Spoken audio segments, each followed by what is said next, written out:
Solar power plant के अनुबंध हस्ताक्षर समारोह हम कर रहे हैं, वो दुनिया का इस समय तक सबसे बड़ा फ्लोटिंग सोलर पावर प्लांट है। 600 मेगावाट का ओमकारेश्वर बांध नर्मदा जी पे बना है। और उसकी विशेषता यह है कि जल स्तर मतलब पानी का नीचे जाना और ऊपर आना उसमें बहुत कम होता है। अक्सर बड़े बांधों में, क्योंकि हम जानते हैं कि सोलर पैनल पानी की सतह पर बिछाए जाएंगे, अगर पानी ज्यादा नीचे जाता है तो जाहिर है कठिनाई आएगी, सोलर पैनल को भी उतने नीचे जाना पड़ेगा। भर जाए तो फिर ऊपर आना पड़ेगा और उसके लिए अलग तरह की व्यवस्थाएं करनी पड़ती है। लेकिन यहां पानी का जो जल स्तर है एक सीमा तक नीचे जाता है और इसलिए यह बहुत आदर्श बांध था फ्लोटिंग सोलर पावर प्लांट के लिए। आज मुझे खुशी है, कई दिनों से मैं पीछे पड़ा हुआ था। मेरी इच्छा थी कि जल्दी से जल्दी हम इस पर काम करें, क्योंकि अभी जैसा आपको बताया गया कि सबसे बड़ी बात यह कि सोलर पैनल बिछाने के लिए जमीन चाहिए। इसमें जमीन की जरूरत नहीं है, पानी भरा है, पानी पे बिछा दो, तो जमीन हमारी बच गई। अब जमीन की आवश्यकता नहीं है तो और किसी को हटाना भी नहीं। कई बार कहीं जमीन देखते हैं तो कोई ना कोई घर बना के रह रहा है या कोई और उपयोग जमीन का कर रहा है। विस्थापन 0%। फिर जो जानकारी है मुझे जितनी, उसके हिसाब से जमीन पे हम जो सोलर पैनल बिछाते हैं उसके मुकाबले पानी की सतह पर सोलर पैनल बिछाने पर बिजली का उत्पादन ज्यादा होता है। तो उतनी धरती पर या पानी की सतह पर हम ज्यादा बिजली का उत्पादन कर पाएंगे। और एक विशेषता जो अभी आपको बताई गई, मैं फिर दोहरा रहा हूं कि खुला पानी अगर भरा रहता है तो सूरज की गर्मी भाप बना के उसको उड़ाती रहती है। जब सोलर पैनल उसके ऊपर बिछ जाएंगे तो पानी भाप बन के नहीं उड़ेगा, बिजली बनेगी, पानी बचेगा। अभी मैं पूछ रहा था कितना पानी बचेगा, तो मुझे बताया कि भोपाल को 124 दिन पीने के पानी की जितनी जरूरत होती है उतना पानी हमारे इस पावर प्लांट के कारण ओमकारेश्वर में बच जाएगा। तो पानी बचाने का भी हमारा अभियान पूरा हो जाएगा। फिर एक बात और है कि प्लांट लगने से शैवाल जैसी वनस्पतियां कम विकसित होगी, इसलिए पानी पीने के लायक बना रहेगा। अब यह प्लांट ऐसा है हमारा कि आम के आम और गुठलियों के दाम, बहुउद्देशीय है। और प्रधानमंत्री जी ने जो पंचामृत का मंत्र दुनिया को दिया और भारत का कमिटमेंट है। प्रधानमंत्री श्री नरेंद्र मोदी जी एक विजनरी वैश्विक लीडर है। वो देश के लिए तो काम करते हैं, दुनिया का भी कई मुद्दों पर मार्गदर्शन कर रहे हैं। हम सब जानते हैं पर्यावरण आज बड़ी समस्या है। ग्लोबल वार्मिंग, क्लाइमेट चेंज के खतरे से पूरा विश्व आज चिंतित है। लेकिन चिंता के प्रकटीकरण से काम नहीं होगा। हम कैसे कार्बन डाइऑक्साइड जैसी गैसों के उत्सर्जन को रोकें, यह बहुत जरूरी है। और इसलिए इस पावर प्लांट से लगभग 12 lakh metric ton carbon dioxide के उत्सर्जन को रोका जा सकता है। यह 1,92,00,000 पेड़ लगाने के बराबर है। मैं रोज पेड़ लगाता हूं। कुछ चीजें मेरी जीवन का अंग है, जैसे शासकीय कार्यक्रम कोई भी होगा, प्राइवेट में बेटियों की पूजा पहले करूंगा, क्योंकि बेटियां हैं तो ही कल है। वो बेटी बचाने का हमारा संकल्प है। और दूसरे, चाहे कुछ हो जाए मैं पेड़ जरूर लगाऊंगा। अब मैं अकेला नहीं लगाता, अलग अलग समूह मेरे साथ लगाने आते हैं, क्योंकि मैं जानता हूं केवल भाषण से काम नहीं होगा शिवराज। अगर आप खुद करोगे तो आपको अधिकार है दूसरों से करने का, कहने का। नहीं तो नेताजी ने भाषण दिया और चलते बने, उससे काम नहीं होगा। लेकिन इस पावर प्लांट से तो मैंने बताया कि हम 1,92,00,000 पेड़ लगाने जितना कार्बन उत्सर्जन कम कर सकेंगे। प्रधानमंत्री जी ने दुनिया को एक कमिटमेंट दिया है, और वो कमिटमेंट है 2030 तक 500 गीगावाट नवकरणीय ऊर्जा की क्षमता को विकसित करने का कमिटमेंट। वो कमिटमेंट है 2030 तक भारत अपनी ऊर्जा आवश्यकता का 50% रिन्यूएबल एनर्जी से पूरा करेगा। उसका बहुत बड़ा हिस्सा बनेगा सोलर से ही। जो कमिटमेंट है भारत का दुनिया को, जो प्रधानमंत्री जी ने किया है कि 2030 तक अपने शुद्ध अनुमानित कार्बन उत्सर्जन में 1 बिलियन टन की कटौती भारत करेगा। यह कमिटमेंट है।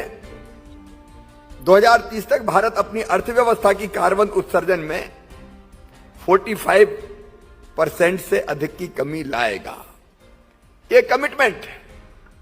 2070 तक भारत शुद्ध शून्य कार्बन उत्सर्जन के लक्ष्य को प्राप्त कर लेगा।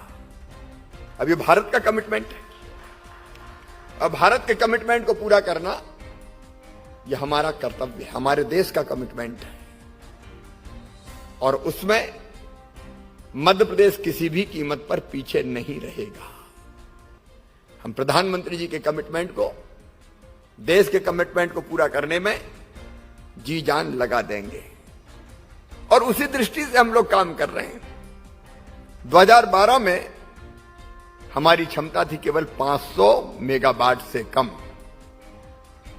रिन्यूएबल एनर्जी की, लेकिन अब हमने उसमें 10 गुना वृद्धि करके 5000 मेगावाट से ज्यादा उत्पादन की क्षमता विकसित कर ली है।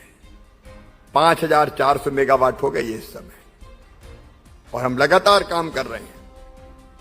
और जैसे पीएम साहब ने कमिटमेंट किया है, मेरा भी कमिटमेंट है 2027 तक मध्य प्रदेश में नवकरणीय ऊर्जा की क्षमता बढ़ा के 20,000 मेगावाट कर दी जाएगी। हम नवाचार भी कई तरह के कर रहे हैं, उसके विस्तार में मैं नहीं जा रहा।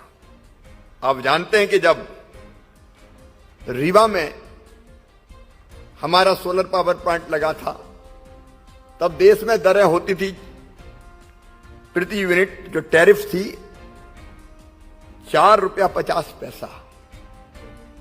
तब रीवा में हमें प्राप्त हुई थी दरें ₹2.97। उस समय वो क्रांति लग रही थी। अक्सर जब पहले पहले सोलर परियोजनाओं की बात आई तो कभी रेट हुआ करते थे 14-15 रुपया पर यूनिट। अब इतनी महंगी बिजली कौन खरीदेगा? लेकिन अब टेक्नोलॉजी के कारण निरंतर दामों में कमी होती जा रही है, और इसलिए हम लगातार आगे बढ़ रहे हैं। रीवा के बाद आगर, शाजापुर, नीमच 1500 मेगावाट पे हमारा काम चल रहा है। मुरैना में अभी गिरिराज दंडोतिया कह रहे थे कि चंबल के बीहड़ में कभी डाकू घूमा करते थे, एक जमाना था। लेकिन जब हमारी सरकार आई तब हमने संकल्प किया कि या तो डाकू रहेंगे या हम रहेंगे, दोनों एक साथ नहीं रह सकते। और सारे डकैतों को सूचीबद्ध गिरोह समाप्त कर दिया।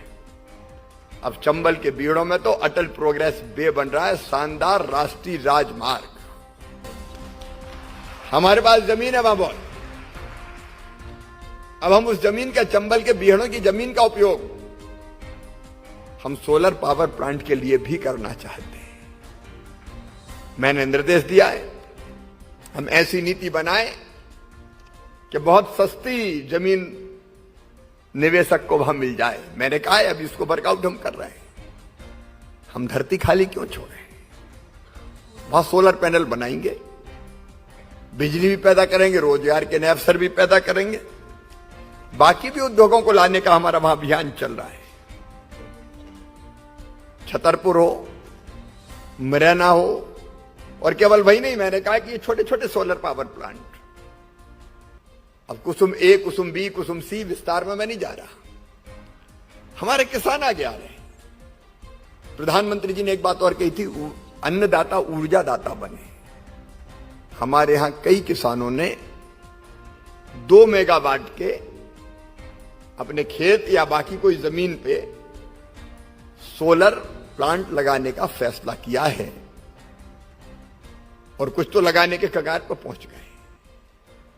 वह अभियान हमारा लगातार कुसुम ए, कुसुम बी, कुसुम सी, वह अभियान लगातार जारी रहेगा।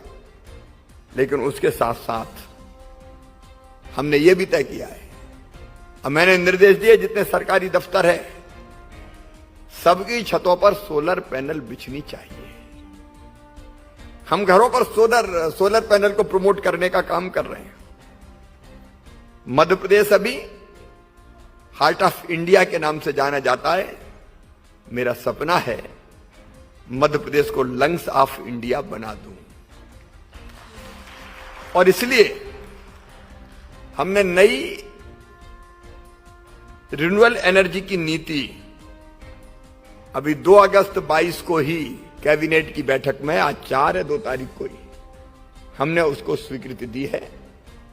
वो हमारी नीति सब तक जल्दी पहुंच जाए, सब तक पहुंच चुकी। जितने भी निवेशक हैं पेन ड्राइव भिजवा दें और जो तरीके हों उनका इस्तेमाल करें। मैं सभी सोलर एनर्जी के क्षेत्र में काम करने वाले निवेशकों को मध्य प्रदेश की धरती पर आमंत्रित कर रहा हूं। हमारी सोलर एनर्जी, रिन्यूएबल एनर्जी की जो नवकरणीय ऊर्जा की नीति है वो बहुत इन्वेस्टर फ्रेंडली है। आप आइए, मध्य प्रदेश में आपका स्वागत है। सचमुच में मध्य प्रदेश बहुत अद्भुत राज्य है, शांति का टापू है मध्य प्रदेश, इन्वेस्टर फ्रेंडली है मध्य प्रदेश, जमीन की कमी भी नहीं और पानी की भी कमी भी नहीं है।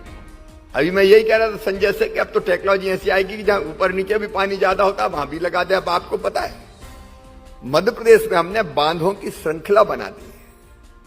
मैं जब मुख्यमंत्री बना तो 7.5 लाख हेक्टेयर में सिंचाई होती थी, आज सिंचाई होती है 44 लाख हेक्टेयर जमीन में, जगह जगह बांध।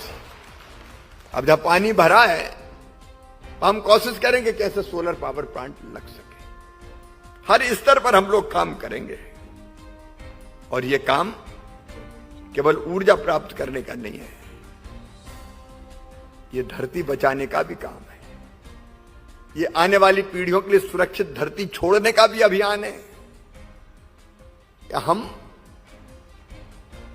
ऐसे तरीकों से बिजली बनाएं जिससे कार्बन गैसों का उत्सर्जन कम से कम हो, ताकि ग्लोबल वार्मिंग के खतरे को हम कम कर सकें। आप देख रहे हैं आज हाल क्या है, यूरोप तप रहा है। कुछ दिनों पहले आपने मीडिया में पढ़ा होगा 40 डिग्री सेंटीग्रेड से ज्यादा तापमान, हालत खराब हो गई। अब वो नजारे देखने नहीं मिलते कि माइनस में, और जब माइनस में जाता तो ऐसा जाता है कि -40 डिग्री सेंटीग्रेड। अब ये सारी चीजें जो पैदा हो रही है, हमने प्रकृति के साथ जो खिलवाड़ किया उसके कारण, धरती मां के साथ बहुत छेड़छाड़ की हमने। अब समय आ गया है कि हम धरती को मां मान के उसका कर्ज भी उतारें, और उसका एक तरीका है रिन्यूएबल एनर्जी का उपयोग, और दूसरा ऊर्जा बचाना। गिरिराज जी भी सही कह रहे थे, संजय ने कहा, अभी कलेक्टर शाजापुर दिनेश यहां पे हैं, हमने उनको सम्मानित किया। देखो, बिजली बचाना बिजली बनाने से ज्यादा महत्वपूर्ण है। मैं प्रदेशवासियों को निवेदन करना चाहता हूं, हमारी जरा सी लापरवाही के कारण कितनी बिजली व्यर्थ जाती है। जरूरत नहीं है, दिन में बल्ब जल रहा है, कई बार स्ट्रीट लाइट दिन में जलती हुई देख लो आप, समय पर बंद करना है बंद नहीं की। एसी की जरूरत नहीं है तो एसी चल रहा है, और एसी भी ऐसा चल रहा है कि पता चला 18 डिग्री उस पर कर दिया। छोटी छोटी चीजों से, जैसे मैंने एक आदत बनाई, मैं सच कह रहा हूं आपको, मैं अपने बाथरूम की, अपने कमरे की बिजली कभी भी अनावश्यक रूप से नहीं जली रहने देता। मैंने आदत बना ली है कि बाथरूम के बाहर निकलूंगा तो स्विच ऑफ करूंगा, और अगर बाथरूम में दिन का समय है, पर्याप्त प्रकाश है, तो मैं बिजली जलाऊंगा ही नहीं। क्या जरूरत है? अगर दिखाई दे रही तो क्या को हम बल्ब जलाएं? मैं अपने कमरे से निकलता हूं तो मैं इंतजार नहीं करता कि और कोई आएगा स्विच ऑफ करने। मेरा हाथ अपने आप निकलते समय स्विच की तरफ जाता है और मैं खुद स्विच ऑफ करता हूं। मैं वहां अगर सबसे ज्यादा नाराजगी मुझे होती है, अगर मैं सीएम हाउस में लड़ाई झगड़ा करता हूं तो इस चक्कर में करता हूं कि कहीं मैंने किसी कमरे में एसी चलता देख लिया, अनावश्यक बल्ब जलता देख लिया, तो फिर मैं जो जिम्मेदार है उनके साथ डांट फटकार करता हूं कि काय को जला रहे हो भैया। आप गंभीरता से सोच के देखिए। हम ये सोचे कि अपने बाप का क्या जा रहा है जलने, तो कितना जाता है, बिजली व्यर्थ जाती है। और कोयले से जो बिजली बनती है उसके कारण कार्बन गैसों का कितना उत्सर्जन होता है, कितना नुकसान होता है। क्या हम ये छोटी छोटी चीजों का ध्यान नहीं रख सकते? क्या हम अपने आप को, अपने बच्चों को प्रशिक्षित नहीं कर सकते कि नहीं, फालतू बिजली हम नहीं जलाएंगे, जितनी जरूरी उतनी जलाएंगे? कई बार धारणा होती है कि चलो जलने दो, सरकारी है। अब सरकार के पास कहां से पैसा आता है? जो आपकी टैक्स की कमाई है, आपकी कमाई का जो टैक्स लगता है वो हमारे पास आता है। एक आकलन हमने किया, अगर हम अनावश्यक बिजली का उपयोग ना करें तो कम से कम 4,000 करोड़ रुपया, हम 4,000 करोड़ रुपया की बिजली मध्य प्रदेश में बचा सकते हैं। इस पैसे का कोई और उपयोग किया जा सकता है। और इसलिए ऊर्जा साक्षरता अभियान का मैं स्वागत करता हूं। इसको जन जन तक पहुंचाना चाहिए। मेरे बेटे भांजे भी मुझे दिख रहे हैं बैठे हुए, उनको भी आदत बना लेनी चाहिए कि हमारे घर का बल्ब फालतू नहीं जलेगा। स्कूलों में बच्चों को हम कोशिश करेंगे, ऐसा ट्रेंड करें कि मम्मी पापा से लड़ पड़े वो कि बिजली फालतू काहे को जल रही है। और उसके लिए आपने जो एक ये पुस्तिका मार्ग निर्देश का कि आप कितनी बिजली बचा सकते हैं, लेकिन उसका उपयोग करना लोगों को आए, उसके लिए ट्रेंड करना पड़ेगा। तो हम बिजली बनाएंगे भी। मध्य प्रदेश का कमिटमेंट है, हम मैक्सिमम बिजली या भविष्य में सूरज से ही बनाने का प्रयास करेंगे। सूरज से, हवा से, गैर परंपरागत जो तरीके उनसे, और हम बिजली बचाएंगे भी। और हम आज का जो कार्यक्रम कर रहे हैं वो इसी दृष्टि से महत्वपूर्ण है, जो मैंने पहले आपको बताया। पानी बचेगा, बिजली बनेगी, कार्बन गैसों का उत्सर्जन कम होगा और धरती की हम बेहतर सेवा कर पाएंगे। इस अवसर पर हमारे जितने साथी जो यहां पे हमारे बैठे, एनएचडीसी के, एसजेवीएन और हमारे पंप एनर्जी इंडिया के और संबंधित सारे लोग जो यहां पे उपस्थित हैं, उन सबका मैं हृदय से स्वागत करता हूं। एक निश्चित समय की अवधि में हम इस पावर प्लांट को कंप्लीट कर पाए। जैसे आपने सितंबर लिखा हुआ है, कोशिश करो कि हम कितना जल्दी और इसको पूरा कर सकते हैं। और बाकी भी हमारे जितने, चाहे वो 2 मेगावाट के पावर प्लांट अपने खेत पे लगाने का हो, घरों पे लगाने का हो, उसको और गति हम देने का प्रयास करें, ताकि हम अपने देश की, अपनी धरती की और बेहतर सेवा कर सकें और आने वाली पीढ़ियों के लिए सुरक्षित धरती छोड़ सकें। बहुत बहुत धन्यवाद। बहुत बहुत धन्यवाद माननीय मुख्यमंत्री जी। अब हम आदर सहित स्मृति चिन्ह भेंट करना चाहते हैं। हमारे बीच में मौजूद प्रमुख सचिव ऊर्जा तथा नवीन एवं नवकरणीय ऊर्जा विभाग श्री संजय दुबे जी से विनम्र आग्रह है कि आप माननीय मुख्यमंत्री जी को स्मृति चिन्ह भेंट करें।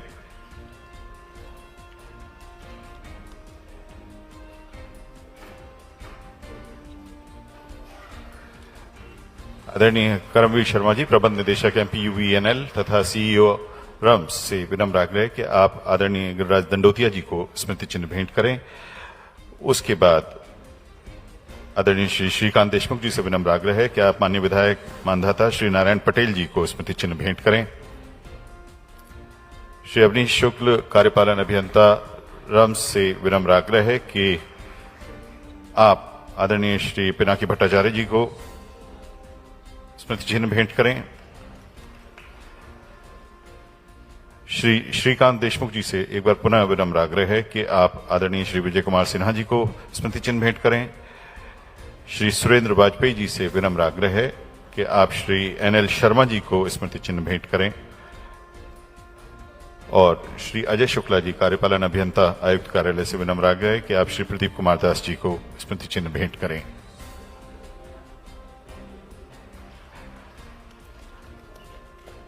बहुत बहुत धन्यवाद। देवी सज्जनों, माननीय मुख्यमंत्री जी तथा आप सभी के प्रति आभार ज्ञापित करने के लिए विनम्रतापूर्वक आग्रह है आदरणीय श्री कर्मवीर शर्मा जी से, प्रबंध निदेशक मध्य प्रदेश ऊर्जा विकास निगम तथा CEO रम्स। आज के इस गरिमामय कार्यक्रम के मुख्य अतिथि महोदय, माननीय मुख्यमंत्री महोदय का मैं हृदय से कृतज्ञता ज्ञापन करता हूं, आभार प्रदर्शन करता हूं कि सर आपके व्यस्ततम समय से आपने इस कार्यक्रम के लिए समय निकाला। आपके मार्गदर्शन में हम लोग सतत रूप से प्रगति करते रहेंगे, ऐसा हम आश्वस्त करते हैं। मैं विभाग के मंत्री महोदय का, जिनके मार्गदर्शन से हमने ये कार्यक्रम संपन्न करवाया, उनका मैं आभार प्रदर्शन करता हूं। यूवीएन के अध्यक्ष महोदय का मैं उनके सहयोग और उनके मार्गदर्शन के लिए मैं आभार प्रदर्शन करता हूं।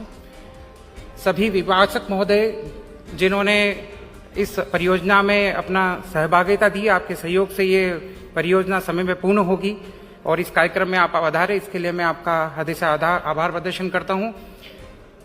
माननीय प्रमुख सचिव महोदय और विभिन्न अधिकारीगण जिन्होंने कि दिन रात मेहनत करके इस कार्यक्रम को सफल बनाया और इस प्रोजेक्ट को सफल बनवाया, उसके लिए मैं आभार प्रदर्शन करता हूं। सभी मीडिया के हमारे साथी जो कि इन कार्यक्रम को जन जन तक पहुंचाने में हमें मदद कर रहे हैं, मैं उन सभी का हृदय से धन्यवाद ज्ञापन करता हूं। हम सभी की तरफ से माननीय मुख्यमंत्री महोदय, मैं आपको आश्वस्त करता हूं कि हम दिन रात एक करके जो आपने विजन दिया है, जो आपने मार्गदर्शन दिया है और जो आपने सपना मध्य प्रदेश के लिए कराया है, सौर ऊर्जा के क्षेत्र में आत्मनिर्भर मध्य प्रदेश की जो संकल्पना दी है, उसको हम साकार करने के लिए दिन रात एक कर देंगे। बहुत बहुत धन्यवाद। बहुत बहुत धन्यवाद।